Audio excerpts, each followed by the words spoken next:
What's up, selectors? It is Select Screen here, and I want to welcome you guys to something very, very, very special. This is our first Select Screen podcast. If you guys have not heard of us, we are live streamers as well as YouTubers, as well as Twitchers, as well as mixers. We love to just bring content to you in all kinds of creative, awesome ways.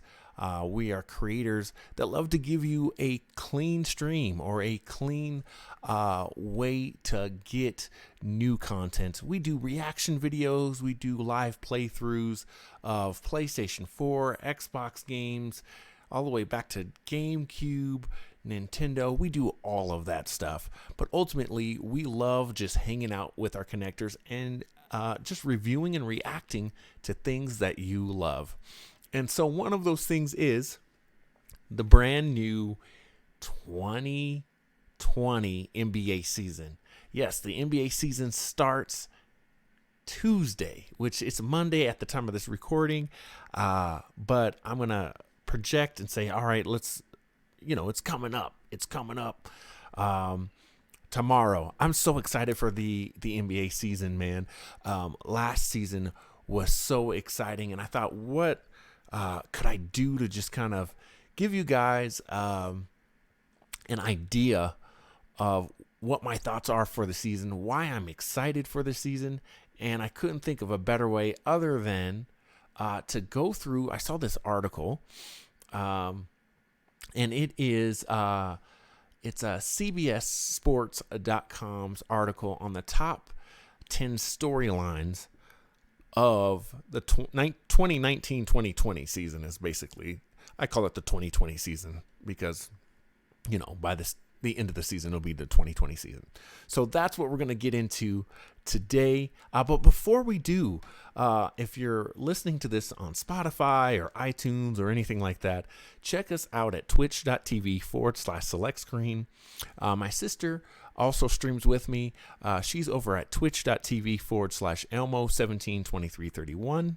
We're on YouTube, Facebook, Twitter, and Instagram, and Mixer at 5elect5creen. We've got all kinds of ways that you can support us. If you've ever watched one of our YouTube videos, you can Twitch cheer us, leave a tip over at player.me/select screen #tip. And we're also on Patreon, where you can join us for $1. So that helps support the stream a lot. So just wanted to go through a couple of things. We're going to relate this all the way back to video games towards the end, but just wanted to go over a couple of subjects, like I said, of why I'm excited for this 2019-2020 season. And you guys, give us feedback on our Facebook, on our Instagram. Let me know what you think. So this CBS sports.com article starts out, and let me go ahead and give a little credit. I'm going to scroll up here. This is Michael Casey Blomane. He wrote this actually August 6th, but I still think it's pretty relevant. So let's check this out. The first topic is the NBA now is wide open. We've known for a while that the Golden State Warriors have been the favorites to just kind of run through people. Of course, the Raptors won the season.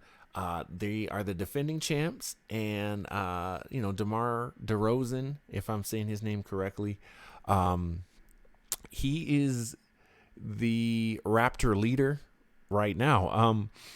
Because Kawhi Leonard, who we're going to talk about a little bit later, left. If you guys don't know, you haven't been watching basketball, because Kawhi is now with the LA Clippers. I want to give. Well, we'll get there. But let's talk about this wide open NBA. Golden State. Let's start with Golden State, because Golden State has been the dynasty of these last couple of years, right? Golden State is, I think on paper, I think they're the greatest team of all time. They are the greatest team of all time. Why? Because in their era, they were so dominant. They literally beat the best player in the world several times in LeBron James. at a time where he was, maybe he wasn't 100%, but man, LeBron James is dominant. Now, that brings up another tangent of where I stand on LeBron versus Michael Jordan.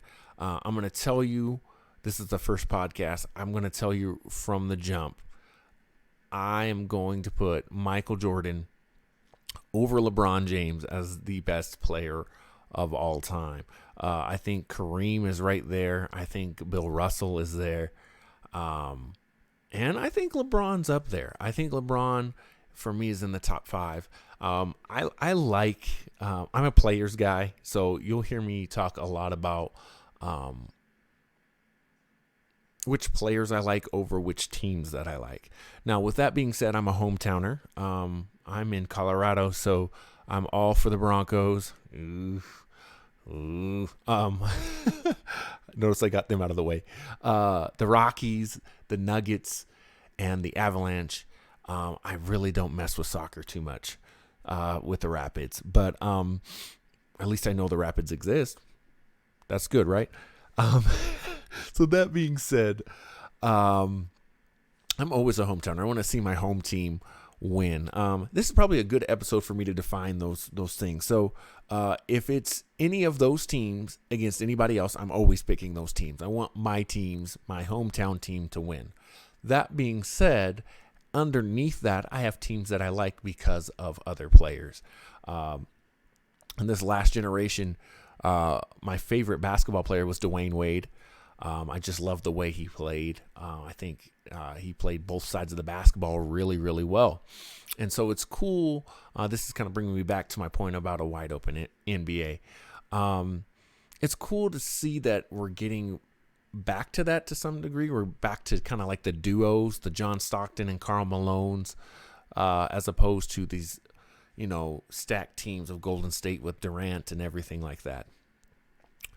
So I'm excited about that. I'm excited to see, Golden State, they're still pretty stacked. Listen, I think a lot of people are sleeping on Golden State, which I think Steph Curry is just I think he's going to have a breakout year again. I think he's going to have an MVP-esque. I don't think he'll win it, but I think he'll have an MVP-esque,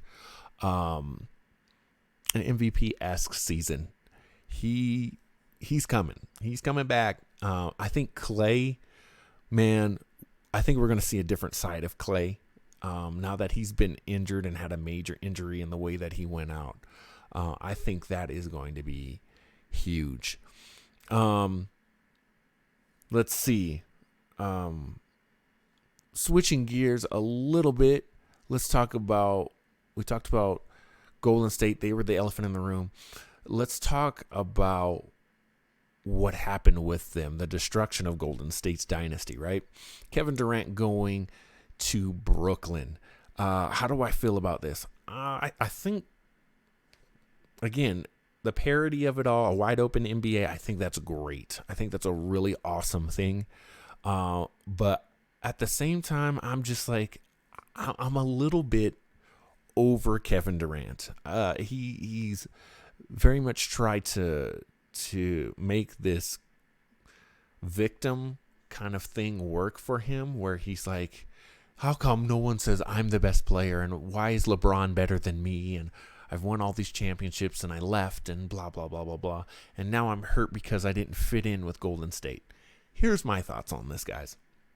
He was winning championships, maybe not easy, but he was winning championships with Golden State. Again, I still arguably, I love the 90s Chicago Bulls, but I think this team in this era, because who knows how they would have played in the other eras. I think if you bring the Bulls into this era, I think they foul out. Why? Because they were tough. But the importance of the 3-ball is so important. So I don't understand why Kevin Durant, and I wasn't there, right? I'm not in the locker room. I'm not an insider. I'm not Schefter. I'm not, this is just the outside looking in. And this is not a critique of Kevin Durant. It's just my opinion. I don't understand, because I'm not there, why you would leave that situation. When you made the decision to go there, and it was so controversial. Does that make sense? It's almost as if the grass is greener on the other side. And I was a big fan of Oklahoma City. As a team, I play basketball a lot, and I like to buy player shoes that I like. That's a perfect example. I bought KD's. I was like, I like this guy. I like Russell Westbrook, and we're going to get to him too here in just a minute. But ultimately, I wanted to see him succeed in Oklahoma City. When he went to Golden State, I know Stephen A. Smith, I know, Skip Bayless, everybody was all over him. But I kind of felt like Kevin Durant is looking for championships. And he wasn't getting them in Oklahoma City. So all that to say, I don't have a problem with him. Yes, he's going to the team that beat him. I didn't have a problem with that. What I did have a problem with Kevin Durant was when he, more so than anything, was when he was using the burner accounts to kind of bolster himself on Twitter. That's what kind of made me like, that's kind of weird. Like, what are you trying to prove, man? You know what I mean? Like, why do you need to do that? So he's gone to Brooklyn now. I commend him a lot because he played through the injury. I thought that was cool. And of course he got injured again, and I think that really sucks. But now he's like, they didn't appreciate me there. Let's go to Brooklyn. And already, I've read a report where he's thrown dirt at the Knicks already. He's like, yeah, this generation doesn't see the Knicks as cool. I grew up in the 90s, and I've never thought the Knicks were cool. So grass is green, the sky is blue on that. But there was no need to do that. Does that make sense? Like, there was no need for Kevin Durant to come out and say the Knicks aren't good, because guess what? Everybody knows the Knicks have not been good for a long time. So why are you throwing shade at them? You know what I mean? So very, very petty, and it's sad because let's say he came back, Golden State wins another 3 or 4 championships. I mean, it's undisputable that is the greatest team of all time. Now, I think you can argue that. You can talk about that a little bit because you got to look at, I'm going to call it Shaq's Lakers. Shaq's Lakers. I still, don't get me wrong, I like Kobe, but to me that was Shaq's team. You got to look at the Bulls again. It just opens up those doors. Instead of being able to shut that door completely, I think he kind of tarnished that for me. Moving on let's go back west and let's talk about Russell Westbrook. I'm a fan of Russell Westbrook, not so much of his outfits, but just because I like his demeanor. I think the guy is he's a dog. He's a dog, and I mean that in the best way. Like, that guy works his tail off. He loves the game of basketball. I can see why he and Kevin bump heads so much, or at least that's what was reported, because, to me, guys are just built differently, and I think Russ is that way. Watching him through these MVP seasons, breaking tons of records and stuff like that, triple doubles. Russ he's that guy. He to me is the last. He is the last of that 90s generation. He has that mindset, man, and I take that back. I would say Antetokounmpo. I think I'm saying his name right. I think he has that too. But Russ will dunk the basketball on that stink face he has. It's awesome. It's just awesome to see his competitive nature. Sad to see him leave OKC. But I think he did it the best way possible. I mean, good for him. I think he's going to end up coming back and retiring there. And Oklahoma City, you guys should cheer the mess out of that guy because he's that dude. I'm going to throw this out here since we're on it. I love who I call Aquaman, Steven Adams. Love him. Love that guy. I think he's one of the premier centers in the league. I don't know what it is about him. I think it's just his attitude.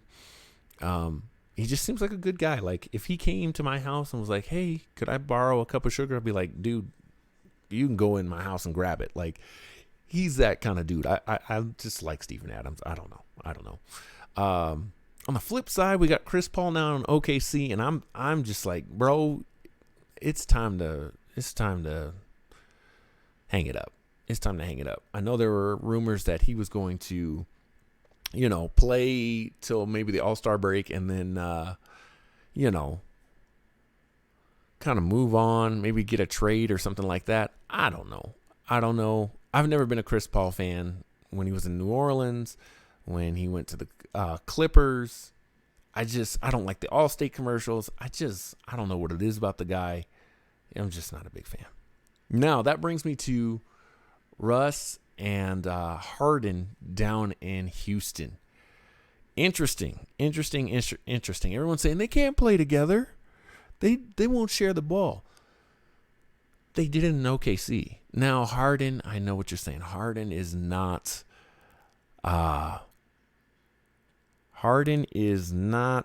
going to pass the ball. Here's the thing. And we're talking about a wide open NBA here. Here's the thing. They have chemistry. Chemistry in basketball, I think, is more important than chemistry in any other game.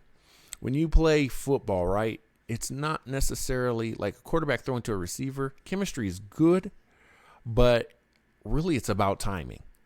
A lot of timing routes, a lot of stuff like that. Hockey, I don't know.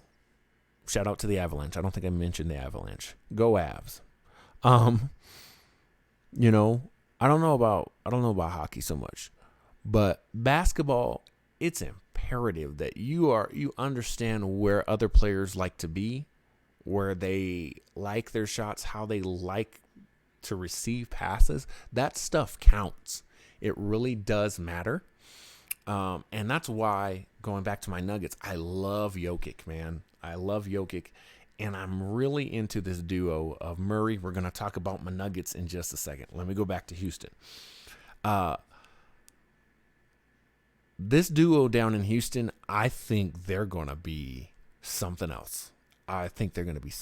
Harden, Harden doesn't play defense, and that still bothers me. I think he needed a guy like Russ because, again, that hard-nosed basketball, I think James is going to – his game is going to change. Not offensively, but defensively. I think with Chris Paul is known to kind of be a locker room not a locker room bully, but like a locker room – he doesn't have good chemistry with guys. Let's put it that way. So for him to try and like kind of get on Harden, like you got to play better defense, I think it would come off wrong. Russ is a little bit different. And I know people say Russ is a jerk and he fights with the fans and blah, blah, blah, blah, blah. But they have that foundation, if you will, where they've been able to talk to each other. And Russ has, been in the starting role when Harden wasn't. I think they're going to gel. I think they're going to gel right off the jump. And I think they're going to at least be a 3 seed in the playoffs. I'm going to go ahead and call that now. I think they're right there, if not the 4th seed, but right there. I'm going to make some predictions on some other podcasts and stuff like that. We'll get to that. Moving forward, who else do we got? We got to talk about my Nuggets. Like I said, I'm loving what we're doing here. The Denver Nuggets are really the anti-Denver Broncos right now. They're youthful. They've got a great coach, and they've bought into the system. And I think Denver is, for me, their season last year, that was a great season to watch. I feel like that was our chance a little bit to kind of sneak in and surprise some people. We couldn't get past the Trailblazers. And my quick note on the Trailblazers, because I'm not going to go into them. Damian Lillard is a monster. McCollum, monster. Great team. But I think Denver's got something. They've got chemistry. They've got a bench. And they got this little guy called Michael Porter Jr. I think this guy is going to be Rookie of the Year. I really do. As long as he stays healthy, man, he is. Just seeing him a little bit in the preseason. I've been following him since we drafted him, and the guy looks great. I think he's athletic. He can shoot the ball. He can dunk it. Everything. That's my Rookie of the Year pick. I'm going to go ahead and say that now. So Nuggets, my hope, man, is we can get in there and again compete between that 3rd and 4th seed and really push it there. That's my hope. More about the wide open NBA. And we'll try to break this down quick.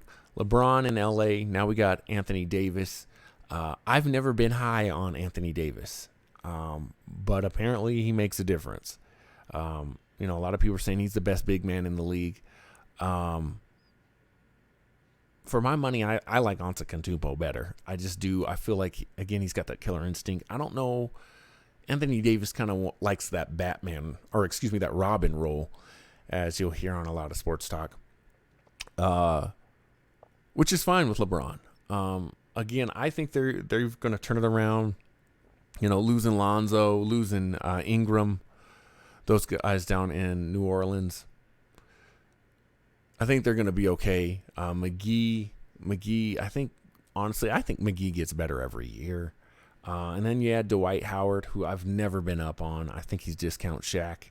But I think LeBron James's greatest attribute is his leadership. Hands down. And if you got a great leader, you can do some crazy stuff. That brings me to the other LA team, the Clippers. Again, we talked about Kawhi Leonard and Paul George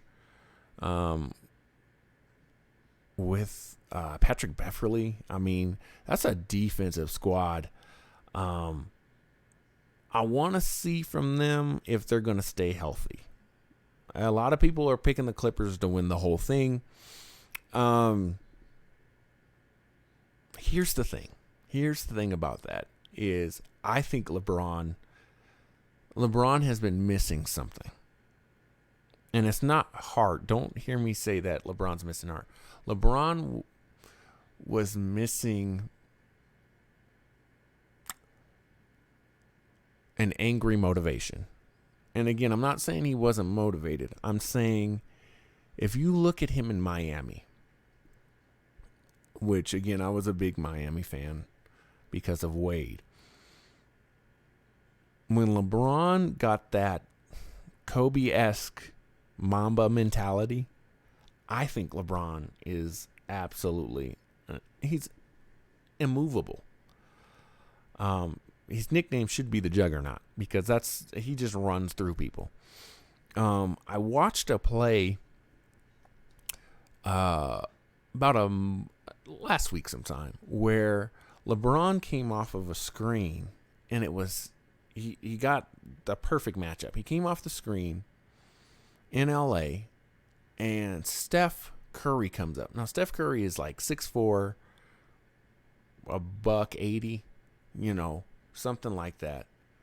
LeBron's like 6'7", 6'8", right? 250 solid. And he kind of bounced off of Steph Curry.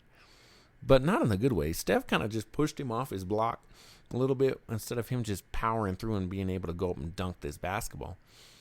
I think we're going to see that LeBron James. I really do. I think LeBron he's heard enough. And I think when we get angry LeBron James, as calm and cool as Kawhi is and as defensively sound, and he's a great offensive player too, I think LeBron, barring an injury, which we don't want to see, I think LeBron is coming for heads. I really do. He is my MVP pick. I think it's going to be him and Antetokounmpo right at the top, and then Kawhi kind of in a third place role. He's coming. LeBron James is coming. And I would not be surprised if they took a number 1 seed at all. Anybody else in the West that I'm thinking of? The East, real quickly, I'm just going to break this down. Boston, I think Boston's missed their window. I think Brooklyn, again, with Kyrie Irving, they're going to be better. I think they'll make the playoffs again. They've got some good role players there, but I don't think they're going to shake anything up too much. I think the Raptors end up taking a big hit, and I think they end up trading DeRozan. I think that's what's going to happen, is they're going to have to go from we won a championship to now we're in rebuild mode. I'm not mentioning the Spurs because they're the Spurs. I don't like the Spurs. Shout out to Joystick Jocks. He's a San Antonio fan. Let's see who else is out there. Milwaukee. Milwaukee didn't get better. That's what's scary to me, is Milwaukee didn't necessarily get better, but I think Antetokounmpo got better. Just seeing him in the offseason. The guy's a beast. I think if he's not going to join, he doesn't want to join anybody else. Again, he's got that Russell Westbrook mentality. He's good with Middleton and those guys up there, which is cool. Is it going to be enough? I think it's going to be enough to get him out of the East. I think they're going to go to the finals. I know I'm making big predictions already, but this is just my off the top of my head. I don't see Miami really getting in the way with Jimmy Butler down there. I think the two teams that Milwaukee has to watch out for are the 76ers. But my problem with the 76ers is I'm not sure if they're mentally tough enough. I think Embiid can be a little shaky mentally. I think Ben Simmons' jump shot looks a lot better. But can you do that in the playoffs? We'll see. In Detroit, I think Detroit looks great. Griffin, veteran now, there's a lot of talent there in Detroit, but killer instinct, man. I just don't know if they have that instinct like Antetokounmpo has, and I think he can just will a team. I really do. I think he'll, like LeBron and the Cavs back in the day before they won a championship, I think he's gonna take 4 other guys with him, and if he has to drag them, he will. I think that's where he is in his game. It's gonna be super exciting. So that's it for a wide open NBA. I'd love to know what you guys think on that as well. We talked about the new look Lakers. Again, they're early favorites, which is super dope. I mean, business is good when the Lakers are out of turmoil like they were. Westbrook and Harden reunited. I think that's great. I think they're going to be fine. Clippers, legitimate contenders, yes.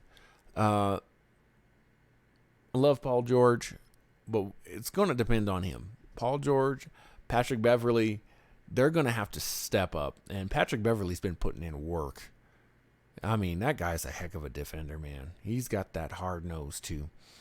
The process, losing Jimmy, losing J.J. Redick, added Al Horford, Josh Richardson. I mean, it's cool. I just don't know if the Sixers are ready. The Warriors, I think the Warriors will bounce back. I think they're going to fight. And Brooklyn, like I said, I think Brooklyn is being super hyped up.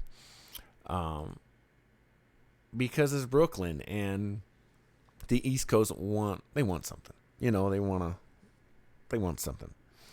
Anyway, guys, that's it for me. That's kind of my thoughts on this NBA season coming up, the 19-20 NBA season. I'm excited. I hope you guys are too. Thank you for joining me. Again, my name is Select Screen. You can find more from us at twitch.tv/SelectScreen, YouTube, Facebook, Twitter, Instagram, and Mixer at 5elect5creen. Hopefully you guys are enjoying the podcast. We're going to do plenty more of these, not only on the NBA season. We didn't get into the gaming part of things. We're going to do a different one, I think, on where is NBA Live? So be on the lookout for that. Until next time, remember to choose your destiny. My name is Select Screen, and I'm out.